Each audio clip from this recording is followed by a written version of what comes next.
Okay, I know this is actually our first class of the week because the Monday night class was postponed until tomorrow night because of the conference, which was awesome, by the way. If you didn't get to go, you need to put that on your list for next year. I think it was the best Revive conference ever, primarily because there were just so many young people. It was just running over with young people, and I was very encouraged because it's like, there's our future. That's the reason you hang in there in your generation through the tough times, is to see that next generation come up and hopefully build some good things on what we've prepared for them, the same way that we've built on the good things that our parents prepared for us. So let's go ahead and get into the lesson. We're going to do Song of Songs. And then in tomorrow night's class, probably just based on what I'm seeing in the Torah portion and how it's kind of meshing with something coming up in the Song of Songs, I'll probably just call it another lesson of Song of Songs, even though it'll have the essence of the Torah portion in it. I think it's really going to be a Song of Songs lesson. So maybe I'll just list it under both. We'll make it a Song of Songs lesson and a Torah portion lesson. But it has some interesting things in there about the cities of refuge, which also pop up again in Devarim. And there was some specific parallels I saw there with the souls under the altar in Revelation. So I'm going to take a little more time this evening and tomorrow and see if I can find some more connections there. And I'd also like to look at why Moab was viewed in such a poor light, not just because of the idolatry. In fact, later when the instructions are given about who can enter the assembly, Moab specifically prohibited from entering the assembly because they didn't meet you with bread and water. So, you know, out of all the things that happened with the idolatry, the immorality, the sorcery, you know, the things that I probably would have put, you know, as much more serious offenses, through the Holy One's eyes, the real, the worst thing they did was not meet their cousins, I guess, distant cousins, going back to Abraham, didn't meet them with hospitality when they came out of Egypt. So I want to maybe go back and look at hospitality, because that does come up in the Song of Songs in the next lesson, I think. That's why I thought it might be a great idea just to merge the two of them and make it a second Song of Songs lesson, because the idea of providing a place for study, providing a home for the Torah, not just for the people in your own home, but making a home for the Torah for other people. That's a huge thing.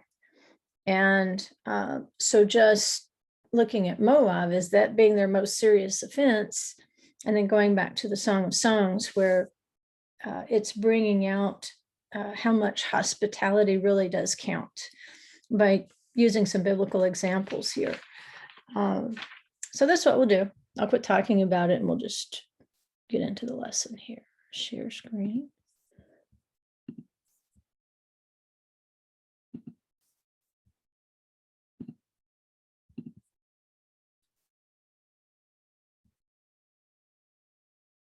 Oh, I forgot to make anybody the hot mic hunter. Is there anybody on who's got a laptop that can hunt the hot mics?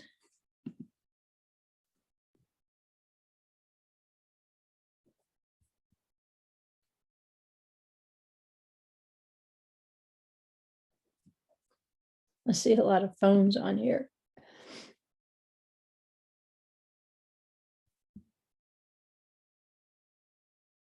Okay, we may just, we'll just risk it. Just if you are on a phone, then we're just asking you to be careful. If you start hearing feedback, just check your phone and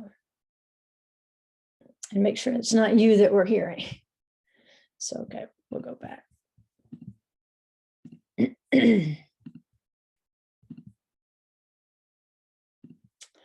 All right, so we are into, which lesson is it? Lesson 37 in the Song of Songs. We're in chapter 2. And we're in chapter 2, verse 4. And I went ahead and put 2 translations there. I put our normal translation that we use, which is the NASB. And then for comparison, I also listed the Art Scroll translation, because as we get into it, the sages are going to start kind of dissecting the Hebrew text, and they're going to offer some other possibilities. And so I think just having both the translations right up front will help us. The first one is NASB. It says, "He has brought me to his banquet hall, and his banner over me is love." And then the second one is out of the Art Scroll. It says, "He has brought me to the chamber of wine, and his banner is beloved upon me." So again, you can see just in a simple verse how many different translations are possible.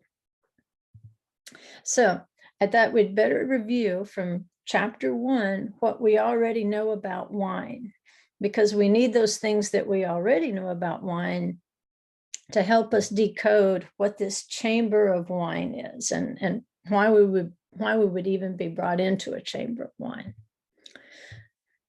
So remember, in chapter 1, we looked at the basically 4 levels of learning Torah, and they are based on what is believed to run through the 4 rivers of Eden. We know there's 4 rivers of Eden, and in the tradition, what runs through them is, they're going to the Song of Songs to derive this. And of course, we're coming to the wine passage, but it also talks about milk, it talks about honey, and it talks about balsam. So these are thought to be the ingredients, I guess, for the 4 rivers of Eden. And so we broke them down in chapter 1 and looked at the milk. And this was seen as the basics of the word. All right, it's the milk of clean animals. There's actually even a renewed kinship with the animal kingdom, just like in the world to come, it talks about no more will they kill or destroy on my holy mountain. And the rabbis interpret this as the temple sacrifices will no longer consist of animals, that it will be a mincha sacrifice, which is a grain sacrifice. The first fruits sacrifices will be offered, but there won't be any killing or destroying on the mountain itself. The next substance, of course, was the honey. And that would be a little bit of a step up in terms of your ability to understand. And that's when you really start enjoying the sweetness of the word. Milk will nourish you on the word, but it's not necessarily, at that point, you've not really acquired taste. You're just hungry. So when you're still nursing, you're just hungry. The taste is not really the issue. But at some point, your palate starts to develop, and we know how picky our youngest eaters can be once they start experimenting with not necessarily solid foods, but even, the mushy foods. But they do know sweet. At this point, they may not have a highly developed palate, but they do know a sweet taste. And they do start to distinguish tastes. So they say the second level, this is when you develop an appreciation for the sweetness of the word. Some pollination is starting to take place because honey is derived from bees. Honey is also derived from date palms, which are symbols of righteousness. So at this point, when you're eating the honey, or sometimes they'll say milk and honey, it's going to be a place that will nurture you in your infancy, and then it'll be a place that continues to be sweet for you as you begin to develop the seed of the word in your heart. And remember, it's the bee that's necessary for that fruit to set. For many trees, if they're normal trees, what you'll find out is that if there's no bees or wasps or flying insects that can carry the pollen from one plant to the other, then the tree may not be bearing fruit. It can't set the fruit. It has the promise of the fruit. We're still going through that with our pawpaw trees. We had some disasters with one of them. We needed 2 to pollinate. So we kept having disasters with one of them. So we have one very large pawpaw tree, and then we have one that's just now really starting to dig in, but it hasn't yet developed to the point to where it can function as the pollinator. But once it does, the bees and the wasps will be an important part of that stage, so that the fruit that is possible in the spring, that the bees and wasps and the little hummingbirds and so forth, they can help it set the fruit. Which tells us at this point, we can start looking for a reward for the service. And then the next stage is the stage we're interested in because of our verse today. It's the wine. And it's kind of based on Deuteronomy 28:47, where it describes how we serve Adonai. We've developed a life of service at this point. It's beyond the milk. It's beyond just loving the sweet stuff. And some people just like, the honey word all day long. They like little, inspirational pictures on Facebook. They like a little 5-minute devotional. They like words of encouragement. But it's still not going down to the depth that it needs to go. There's a depth. I would say this is the grown-up stage, because typically you don't give wine to young people. Wine is for the adult. An adult is one that has developed a joy in holiness. There's still more of a preliminary learning stage that's going on with the milk and the honey, but the wine, it's become who you are. And there's a joy that you develop in living your holiness, walking in holiness, learning more about holiness at deeper levels. It's a deeper fellowship with Elohim. And as an example, Genesis 35:14-15 says, Jacob set up a stone pillar to mark the place where God had spoken to him. Then he poured wine over it as an offering to God and anointed the pillar with olive oil. And Jacob named the place Beit El, which means house of God. And so because God had spoken to him, and this is signifying a deeper relationship than milk and honey, he marks this occasion by pouring wine as well as the olive oil. And he recognizes it as the house of God. And so Deuteronomy 28:47 says, because you did not serve the Lord your God with joy and a glad heart for the abundance of all things. So this is a stage of our growth in the word and of our deepening relationship with the Holy One, where in spite of sorrows, we still serve with joy and we still serve with a glad heart. We don't focus on the things we don't have. We don't focus on the things that go wrong. Instead, we can look at what we do have and say, I have everything. See, Esau said, I have enough. The difference was Jacob said, I have everything. And I think when you reach this wine stage of your relationship, it doesn't really matter what you do or don't have. You can say with joy, I have everything. He has given me everything that I need. And of course, that goes into the balsam, which is such a deep relationship that the good deeds that you do just kind of follow after you. You leave a pleasant scent behind. And it's also a level where there's an ability to make war. 2 Samuel 5, 23, 24, and then 1 Chronicles 14, 14 and 15 speaks of how the armies of Adonai walk in the tops of the balsam trees. So how do you make war? That was one of the great songs they did at the conference. This is how I fight my battles. You make war with the word. You make war with righteousness. You make war with holiness. You make war with the scent of these good deeds that will cling to you. And balsam is also healing. It has a healing ability to it.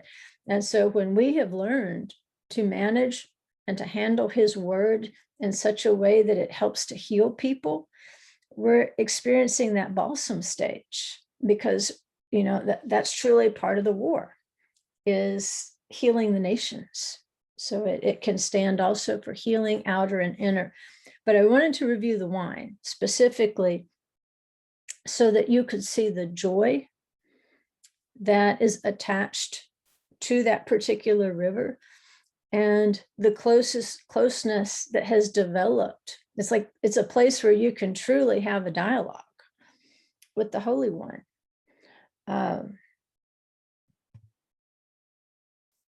We also have this, I think this is a review slide. The gematria, which is the numerical value of wine. In Hebrew, it's yayin. It almost sounds like a kid talking, which I guess a lot of people do sound like a kid talking if they've had too much wine. But yayin has a value of 70. And that number is symbolic of the nations in Scripture. And we went back to Acts chapter 2 when we studied this, because, of course, we were looking at it where it says, for your love is better than wine, because the wine does symbol the love, but it's not an earthly love. It's a love of your Creator.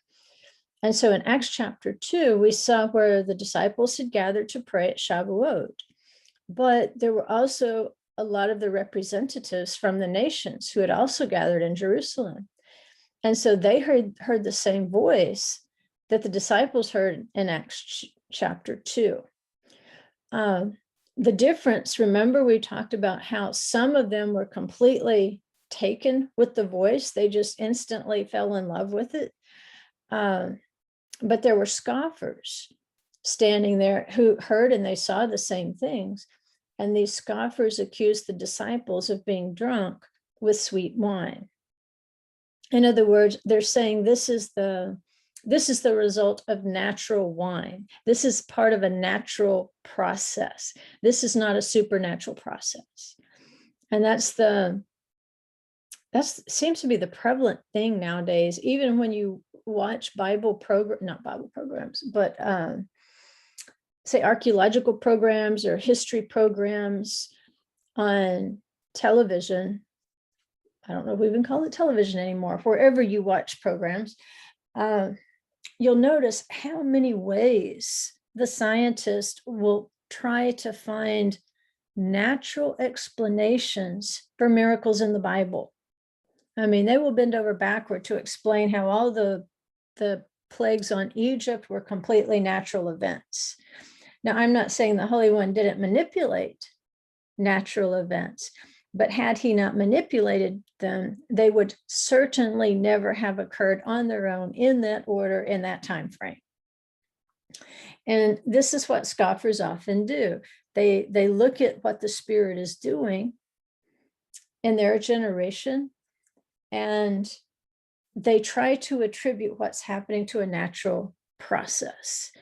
And of course, we know it was more than a natural process. They were not drunk with sweet wine. They were drunk with the love of the Holy One, because that's what the verse said, for your love is better than wine. The idea here is the representatives from the nations had come in, and they were being drawn into the holiness of the Moed through this demonstration of power and the Holy Spirit.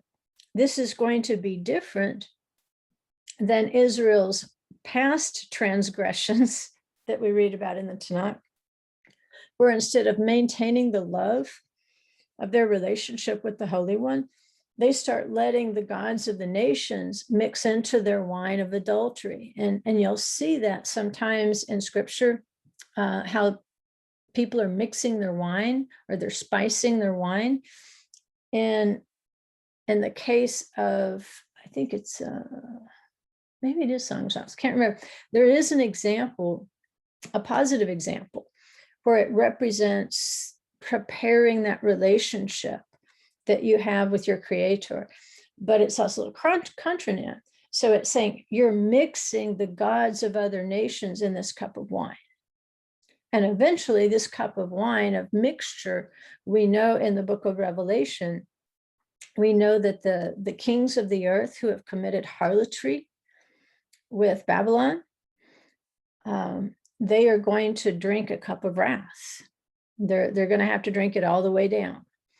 And so the wine can stand for two different things. It can stand for the holiness of your relationship with Adonai.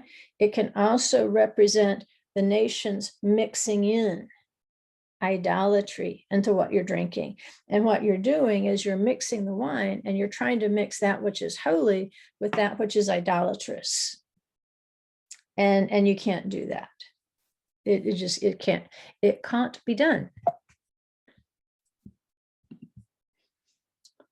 We also looked at the water pouring ceremony, because water and wine are often linked. We know that at Sukkot there was a water pouring ceremony where water and wine were poured out at the altar.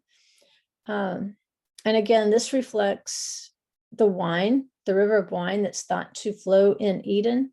And of course, we know what that wine would represent. It would represent a place for people to dwell who had developed a close relationship with their Creator, a more adult, a more grown-up place of development with Him.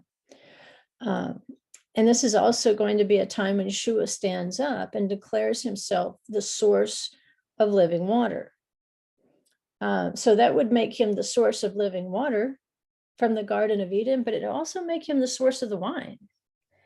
So when we think about the miracle that Yeshua performed in Cana of Galilee, and how He turned the water into wine, that was a very specific miracle. That was a miracle with its context all the way back in the Garden of Eden. And so if they're looking at this, we got to think Sukkot. We have to think Yeshua giving them a sign that He had come from that sealed garden to reconnect with mankind, that He was pouring in the water and the wine, that it says He pours in the oil and the wine, the kind that restores my soul. So He came to restore the unity of fellowship represented by the wine, and He came to restore the joy of fellowship represented by the wine.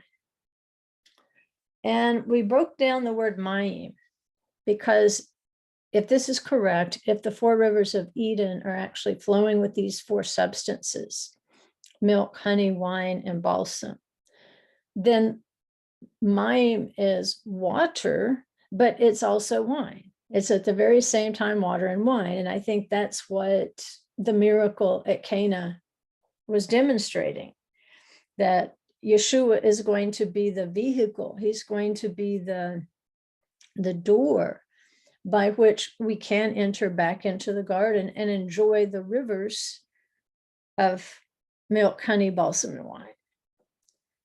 And remember, there was a strange little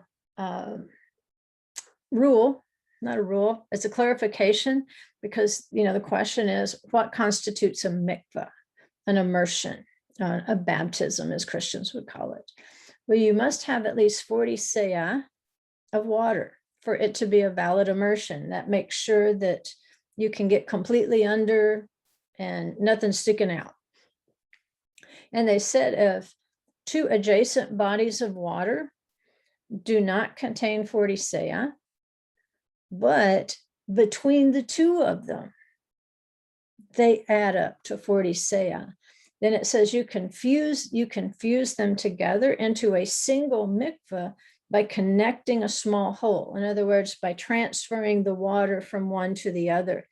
And that's why we had the Hebrew graphic there of mayim, the Hebrew word. So you could see mem, yod, mem sofit, the regular mem, and then the final mem. And what you notice with the regular mem is it does have a little spout. It has a little means of connection. And so if Yeshua came from the sealed garden, the Garden of Eden, represented by the mem sofit, then the yod there is like the hand. Yeshua's the hand of Adonai. And what does that hand do? It helps to connect the two, because our mikvah was empty until we encountered Yeshua. And by means of Yeshua, he reconnects us to the Garden of Eden. And so when we are immersed, when we're saved, when we profess our faith in Yeshua as the Messiah, then what typically follows fairly quickly is an immersion, an acknowledgement. Even though Jews are immersed many times per year, the pattern we notice in the New Testament is once they came to faith specifically in Yeshua as the Messiah, this called for a separate immersion that's completely dedicated to that profession of faith. It's not just for Yom Kippur. It's not just after Nida. We've got all these other reasons to be immersed, but this requires a specific immersion. And I believe this is part of it. Not just being a new human being, but the idea that entering into the garden, the expectation is when you go into the garden, you will enter as a little child. You'll go through 4 stages again of your life in that garden when you go back in. But the first stage you'll go into is as a little child. And so Yeshua, of course, would be that hand reaching out to you to pull you into that sealed garden, to completely take you under, so that when you come up, you're a newborn baby. Everything you left behind, and now you have been immersed into Messiah, and he is now preparing you to be able to dwell by the rivers of Eden and to go through these stages of milk, honey, wine, and balsam.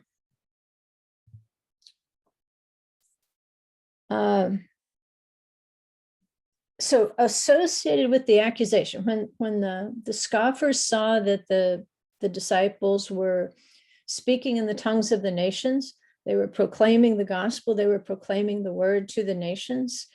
In spite of the scoffers who accused them of drinking sweet wine, of course, Peter says it's not even that time of day, guys. Come on. That 3,000 that were lost at Mount Sinai were restored in Acts chapter 2. So what was lost from one Shavuot was restored at another Shavuot. And that's, you can see right there how sometimes archaeologists leave things behind, because that is a bucket without a bottom in it. A bucket without a bottom in it doesn't help you too much on an archaeological dig. So if this is taking us back to Sinai, if the water and the wine, the fire of Acts chapter 2, the water of Acts chapter 2, and the immersions, how do we know there was water as well as fire at Sinai? And how do we know there was both earthly water and heavenly water? Remember the picture back here of Mayim? The Mayim on the right would be more like the earthly Mayim. It can leak out. It's a little incomplete. It's got a little space there, but it's also got a spout where it can receive. But if you look at the Mem Sophit, like Messiah, that he is a completely full, a complete mikvah. And so if we connect those two, then we can benefit from the fact that he's kosher. He's completely kosher. And now we share in that kosherness. Okay, so a picture there of earthly water and then the heavenly water. That's what we're looking for. How do we know there was both earthly water and heavenly water? Well, Judges 5:4-5. This comes from Deborah's prophecy. And this prophecy, remember, is after they defeat the enemies of Israel. Pretty much, it was difficult to raise an army. And we're going to talk about that because I think that's directly relevant for those of us right now living in the United States. I can't really speak for any other country because I barely keep up with the United States news, but I know what's in the news right now and I know how it affects me. But Judges 5:4-5, Deborah's prophesying.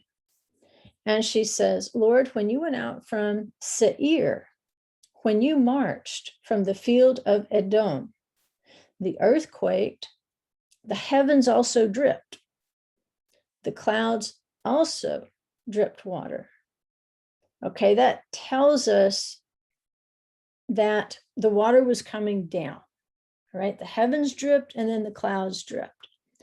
Then she says, the mountains flowed with water at the presence of the Lord, this Sinai at the presence of the Lord, the God of Israel.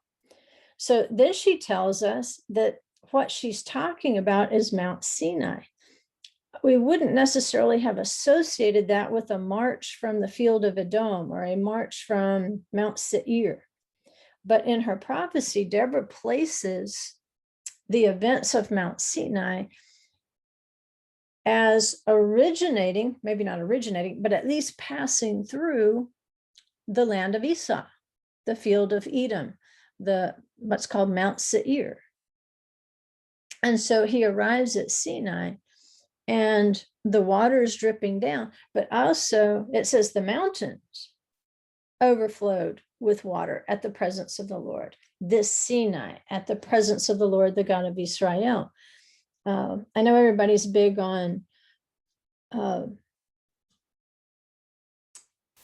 Sinai being in Saudi Arabia. I know they've got CDs out, DVDs, and all sorts of things. It's on television now. Could be right. It's got a lot of the earmarks. They've done good scholarship there. But the problem with that is there's 3 or 4 other places that you can make just as good a case. One of those places is really interesting because it is down in the Arava Desert.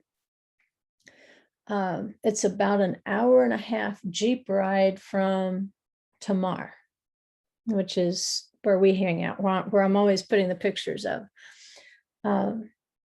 But this particular mountain actually had not a well, but a spring at the top of the mountain. And that it's easy to tell that spring once flowed very strongly from the top of that mountain.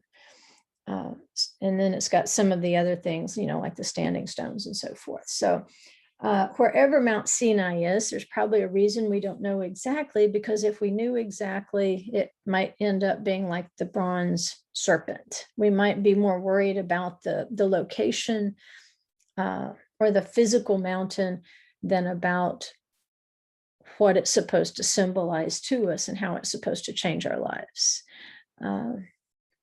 It might be more in the realm of milk and honey than wine and balsam at this point, because I just don't know how that's going to produce fruit in your life to know where it is. But definitely, worth reading up on. It can be very entertaining reading. Like I say, there's the sweetness of the Torah. Have some honey every now and then. That's just, milk and honey is ice cream, and I like ice cream. So, and I don't even know what to tell you the name of the location is where you could go look it up. I might try to do that later today, and if I find it, I'll mention it on tomorrow's lesson. At any rate, we wanted to look at the water, that there was a heavenly source of water, the heavens are dripping water, and then below in the earth, the mountains, the earthly mountains are flowing with water. So again, we get that Mayim picture. We get the earthly water of the mountains, we get the heavenly water of the sealed Mem, which I believe represents Messiah, coming to restore us to the rivers of Eden, the living water.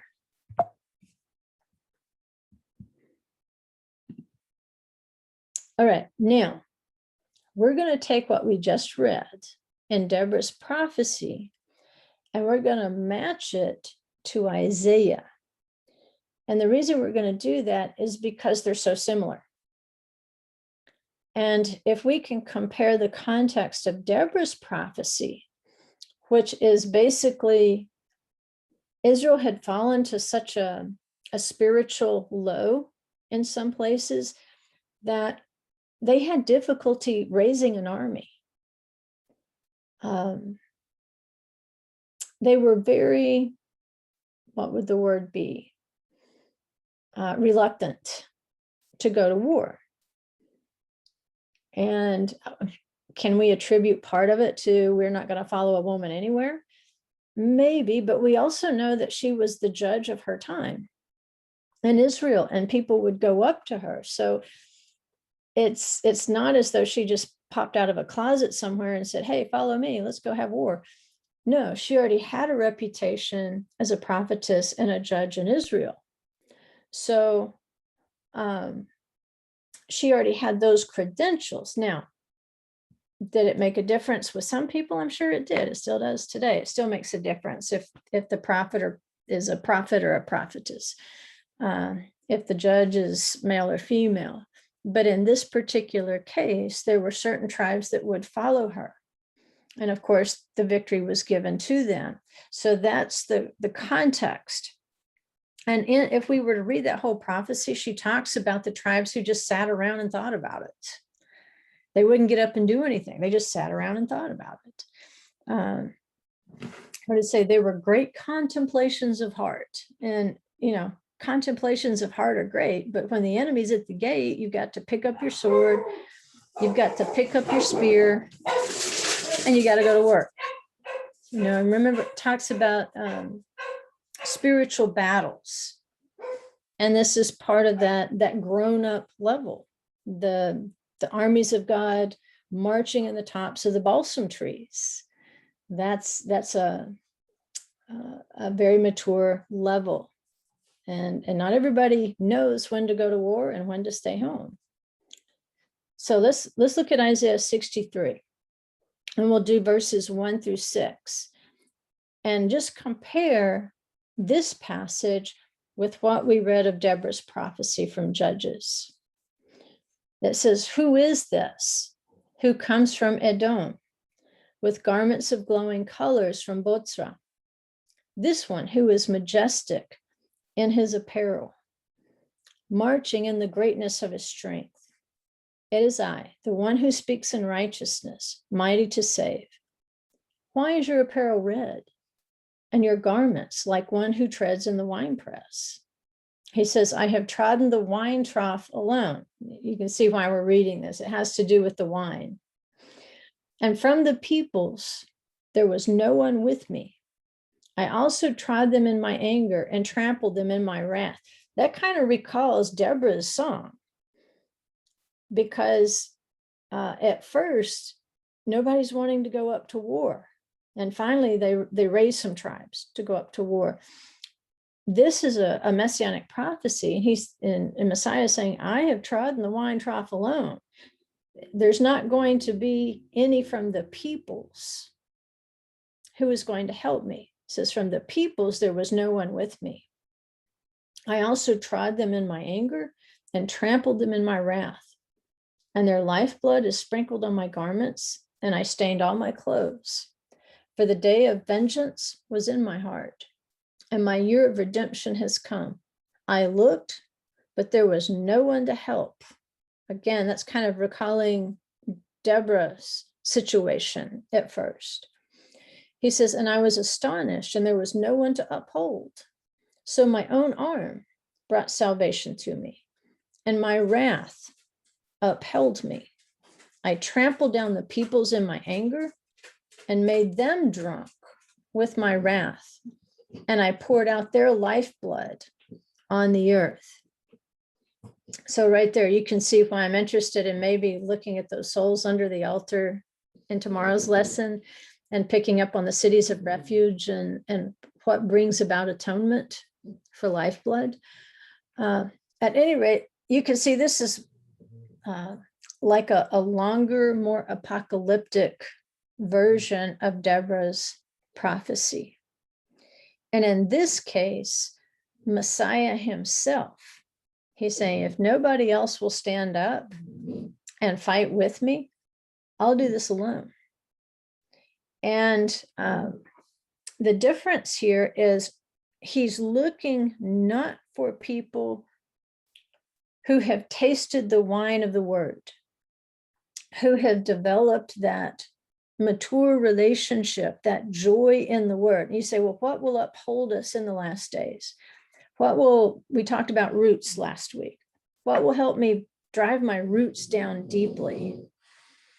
Well, of all the types of water in the garden, wine is going to be the type of water that will help you put down roots to where you can stand in a day of wrath, because the roots that are tapping into the wine are those that have actually reached a point where they are experiencing joy in the Torah.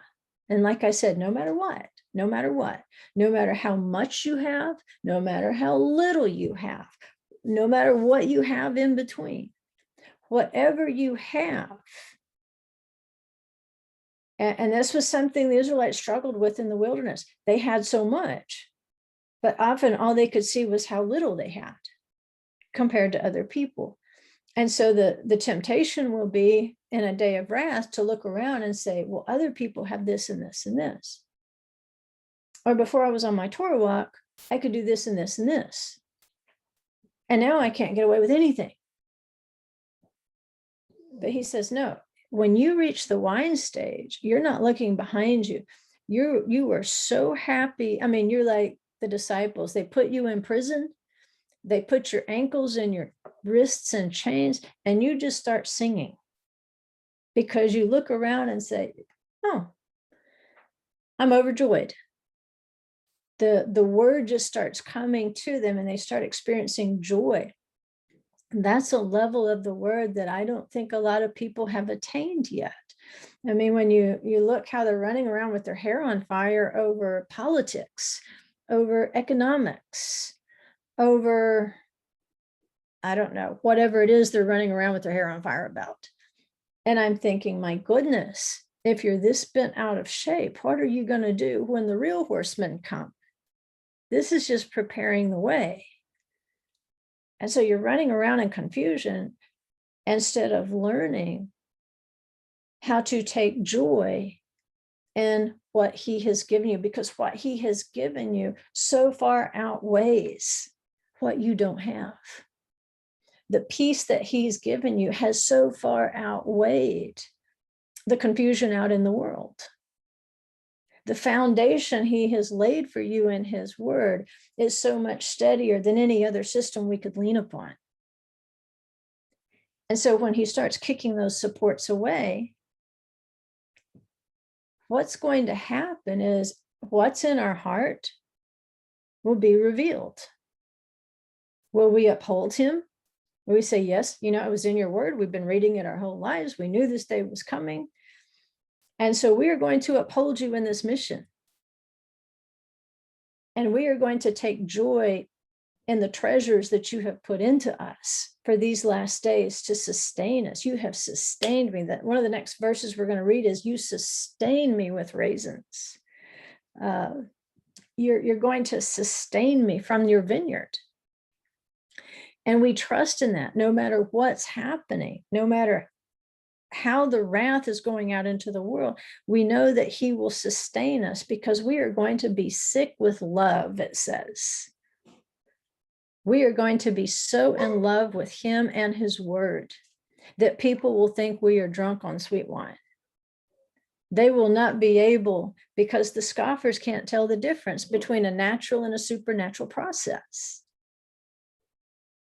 And so when that day of judgment comes, there's only going to be two sides of the wine trough. There are going to be those who are drinking the wine of love. The more they're in his word, the more in love they are with the Holy One.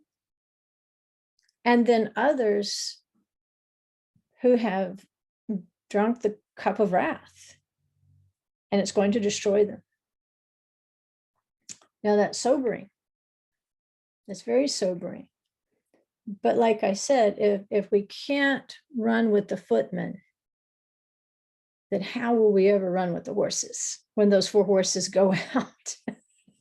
and that's what Elijah did. Remember, Elijah ran ahead of Ahab's chariot. How could a man outrun a chariot? Well, it goes back to, where would his strength come from? His strength came from the one whom he served, the one whose armies do march in the tops of the balsam trees. And so it's our job, remember, to listen for the sound of his armies marching in the tops of the balsam trees. Another great song, I don't know titles of any songs, but the line was, what, it may look like I'm surrounded, but I'm surrounded by you. These are people of wine.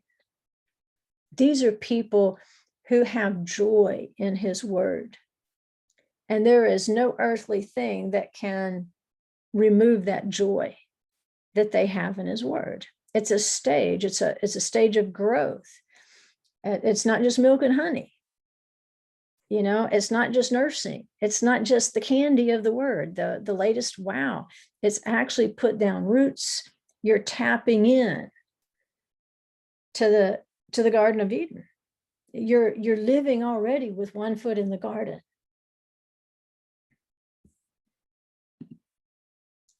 So why does it say he's coming from the fields of Edom and he's coming from Mount Seir? There is a tradition about the Torah that before it was offered to Israel, and we've talked about this before, how at Mount Sinai, the words went out and they traveled all over the world. And finally they came back and came back into his hand. And Israel said, we will do and we will hear. But the idea is, yes, it was offered to the 70 nations of the world. And there was a remnant among those 70 nations in each nation, but in each nation, there was not a majority. There was not an entire nation who would say, we will do and we will hear. But there was a remnant that we know was, in Acts chapter 2, we can see a picture of that gathering the remnant out of those nations, the righteous remnant, because they were the nation among the nations that needed to be rejoined to the nation of Israel. One of the traditions that grows out of this is that it was first offered to the descendants of Edom, or Esau, Jacob's brother. And so these were the fields of Edom and Seir. Now, talking in terms of prophecy? Does this extend to the literal Esau, which would, in the modern Jewish mind, it's Rome. Rome is Edom. Does it prophetically extend to those descendants of Rome and those systems that grew out of Rome in the field of the world?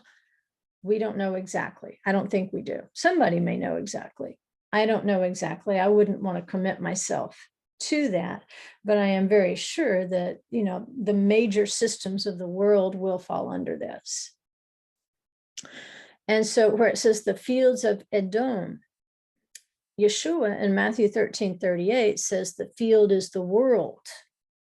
That's why I think we have to be careful right there, just like pinning that on Rome or Roman systems, even though it is the last beast, or its offspring, its daughters, I think, are the last beast. But Yeshua said the field is the world. So the implication here is that when the Torah was offered at Mount Sinai, and then again, like I say, in my viewpoint, when it was offered in Acts chapter 2,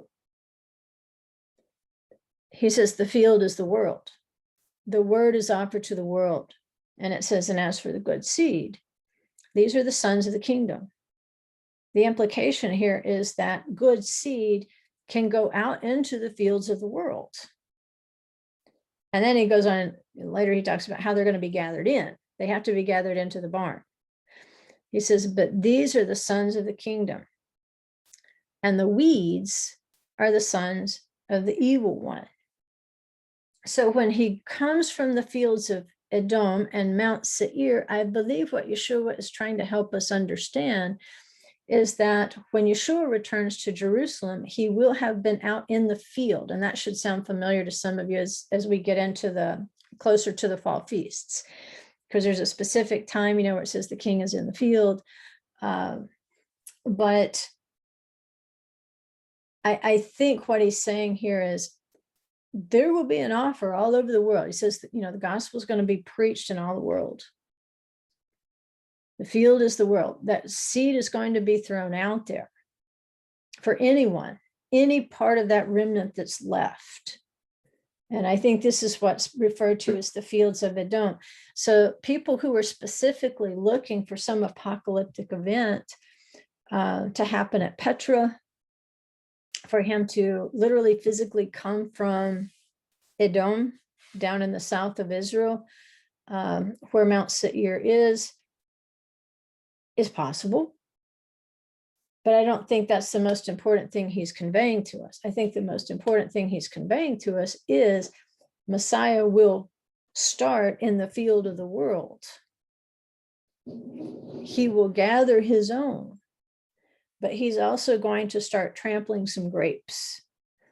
For those he gathers who have developed that joy of wine in the Torah, in his word, I think these are, the sons of the kingdom that he's talking about. The weeds, I think these are people, the scoffers, well, they're just drunk with sweet wine. They can't even imagine having joy in God's word. They can't even imagine having joy obeying his word. Now, is there something between the good plants and the weeds? I don't know. I don't know how to weed that one out for you, but I don't want to be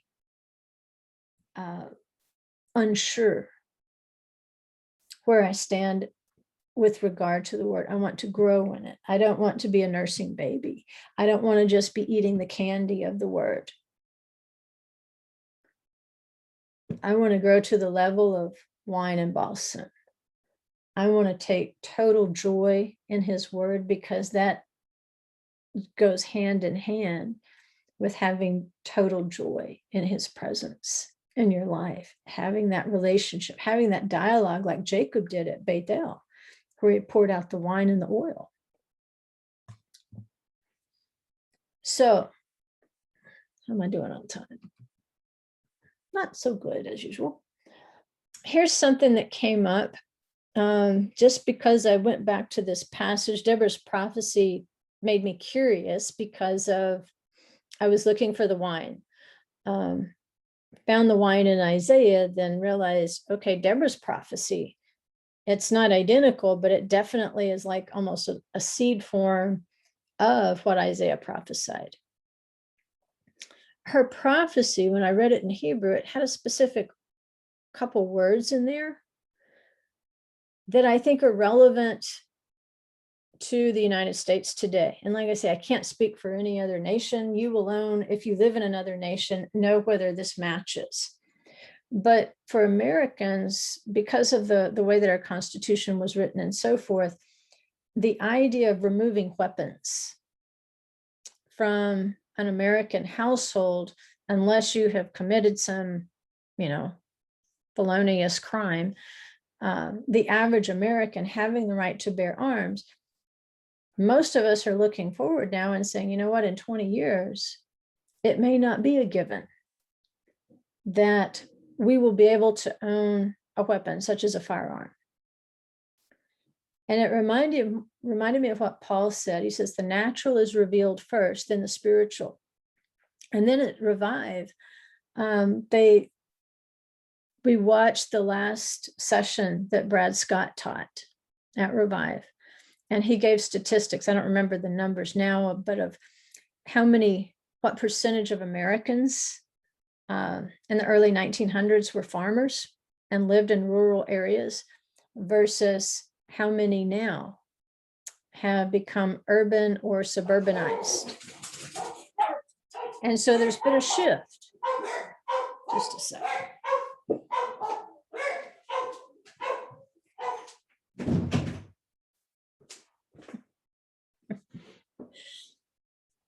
So when you look at the natural, it often reflects what's happening in a spiritual realm. That's what Paul said.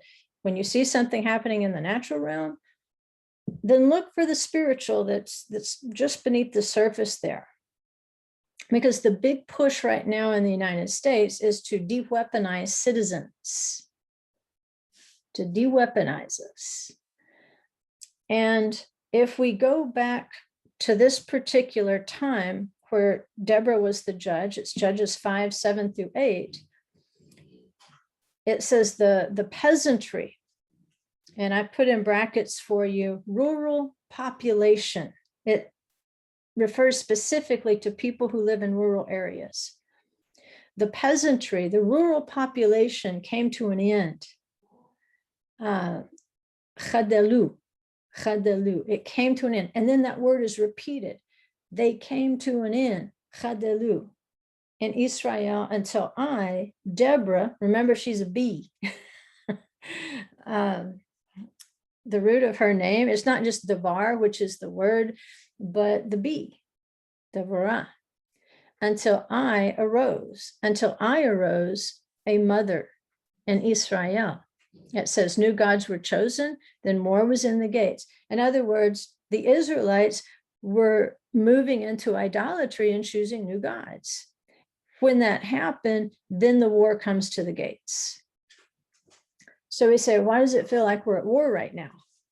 There's just been constant war, constant war, constant war. Wars with terrorism, and now, virtually civil war in with ideology.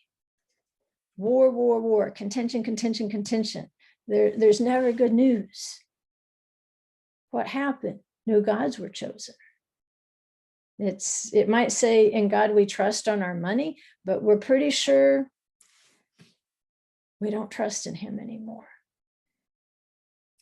And when that happened, it says something very specific. It says, not a shield or a spear was seen among 40,000 in Israel. Now that's incredible. A nation that cleared out the Canaanites with war. A nation that cleared out the giants, Sihon, Og, with war. By the time Deborah became the judge, they had gone into such a spiritual decline.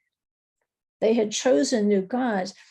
And out of 40,000 people, there was not a shield or a spear to be found. Somewhere along the way, when they chose their new gods, they were de-weaponized. What were they trusting in? That they didn't think they needed a shield or a spear. And see, if this is the natural realm, she's showing you, hey, look, in the natural realm, when you decline spiritually, then you're disarmed. And that carries over in this particular story. They said not only are they spiritually disarmed because they took new gods, they're also physically disarmed.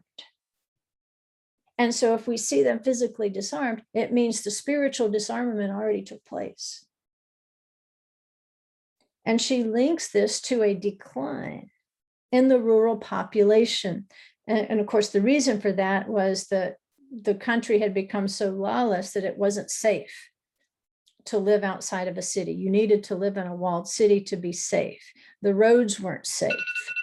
Like she says, you who ride on white donkeys, because travel was no longer safe. And I think, man, what parallels are we seeing in our own country right now?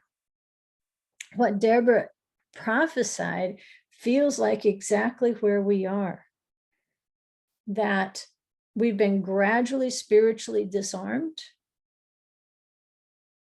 And now they're physically trying to disarm us for no good reason.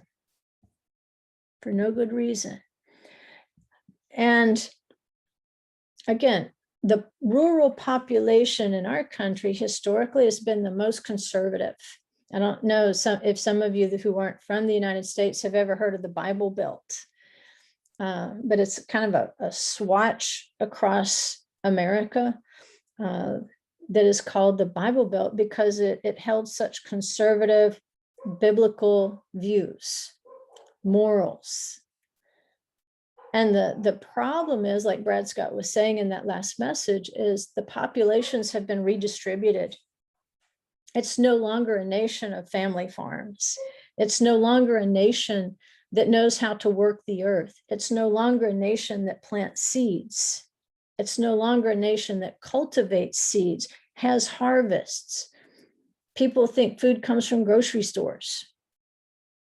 So there's a complete disconnect between the principle of the seed and the harvest. Our farms are just gobbled up by big corporations, and we know they're not producing food that's healthy. And so where she says that back here, the rural population came to an end. Chadalu, they came to an end. Chadalu, she makes that statement twice. They came to an end. I want you to see chadal, the word that she uses for coming to an end. You can see that it comes from a root there. The Strong's definition is down there at the bottom. We can see it, yes, it means to stop, to cease, to desist. What have they done? The population, the rural population has come to an end. The people who have the relationship with the land, who understand the seed, who understand the word, they have ceased. And the root of it means to be flabby, to be lacking or idle, to be unoccupied. So what she's saying is, Israel is a people who have become flabby. They are spiritually flabby. They're lacking. They're idle. And so what do? They begin forsaking their covenant, and they start taking on new gods. They start trusting in gods other than the one that promised to take care of them in his covenant. And then Jacinius, for Chadal, it says the primary idea lies in becoming loose or flaccid, slackening from labor. Again, it's very consistent. And then the Strong's 2309, a related word, chedel, it means the state of the dead. The state of the dead. So what has happened? Spiritually, we become flaccid, we become weak, we have ceased to put down roots in the soil, in the good soil.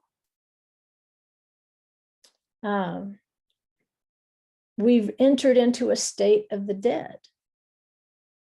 And so dal, you can see chadal, Hebrew words can have a 2-letter root as well. And I'll show you how to access that if you would like to, I think on the next slide.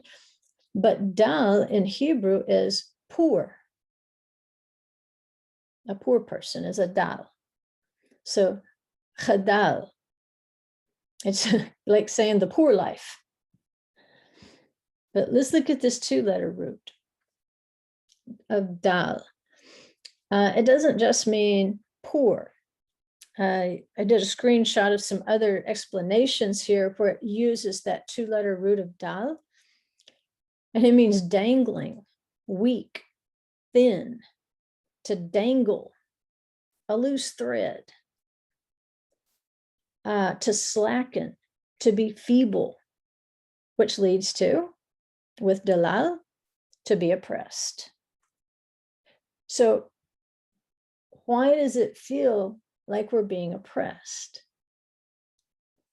Well, according to Deborah's prophecy, this feeling of being oppressed was probably preceded by a general slackening or weakening of believers.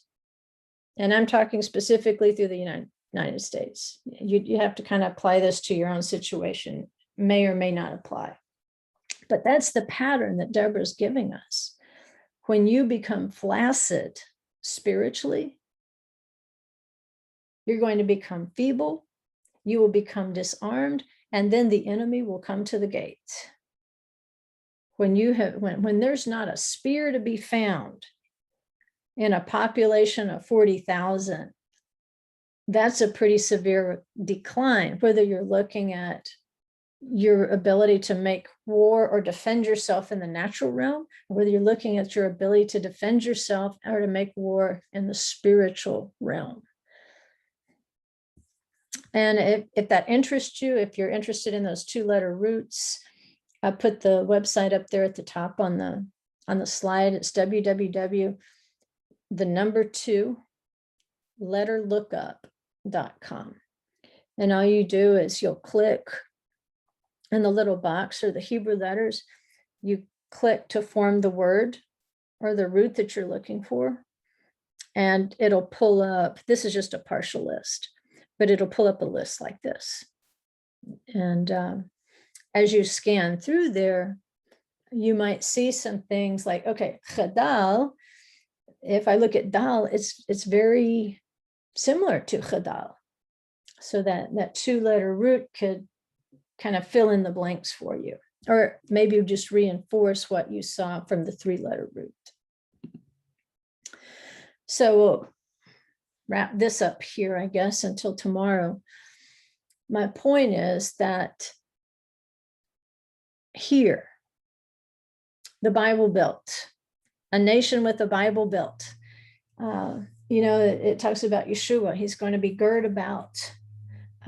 We, as followers of Messiah, we're supposed to put on this belt. It talks about, just like the high priest, he had to wear a belt. He had to be girt about. And when you put on the word, you're girding yourself. You're putting on strength. It's a preparation. And so what's happened in the Bible Belt, as the family farm went away, as the population moved to the burbs, urban areas and the burbs for work, what's happened is the Bible Belt has gone slack. So families of faith, families with the real moral fiber of America, they've had to abandon the fields. And these are people who understood the seed of the word in general. And so when you abandon the seed of the word and you leave it to the big corporations who have no relationship to the land, who don't think about things like first fruits, who don't think about tithing, who don't think about obedience to the word, what we see is the most important population has abandoned their weapons of war. Just like there's not a spear to be had among 40,000 people. Pinchas had a spear. He was a Levite. You realize that? Pinchas didn't see his holy duty in the Mishkan as standing around looking clean in linen. Pinchas had a spear to defend the Mishkan against immorality. And so the people who should be taking up arms against immorality, the people who should be taking up arms against godlessness, they've lost their spears. We've even lost our shield of salvation. And that same message, Brad talked about how many young people in Hebrew roots, not out in the world, in Hebrew roots, had never made a profession of faith in Yeshua as the Messiah. And so we've all got a lot of work to do. We got to get back to the farm, so to speak, because when you get back to the farm, then you learn how to take up arms.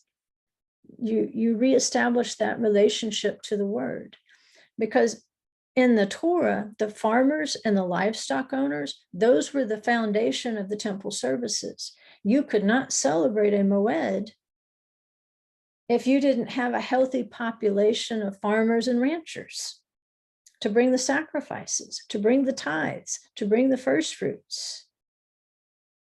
And that's the thing, the Moedim, they cannot be celebrated without the farmer, without the person who has that close living relationship with the word.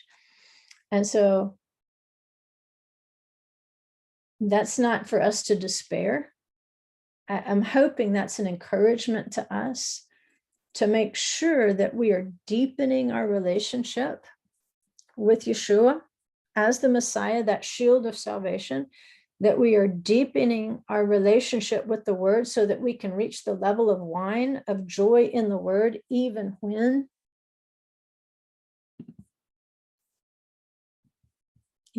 the worst happens. That no matter what's going on around us, we're singing. We're singing hymns in prison. No matter what's going on around us, we're still going to be farmers. And we're going to maintain that close relationship with his word. So we will not be discouraged. When we put our belts on, we're not going to get flaccid and fat. That's a horrible mental picture, by the way, of a believer. No, we're going to get stronger. We're going to build our muscles. And we're going to strive for those levels of wine and balsam, so that when Messiah does return, we will not be among those that he has to trample on.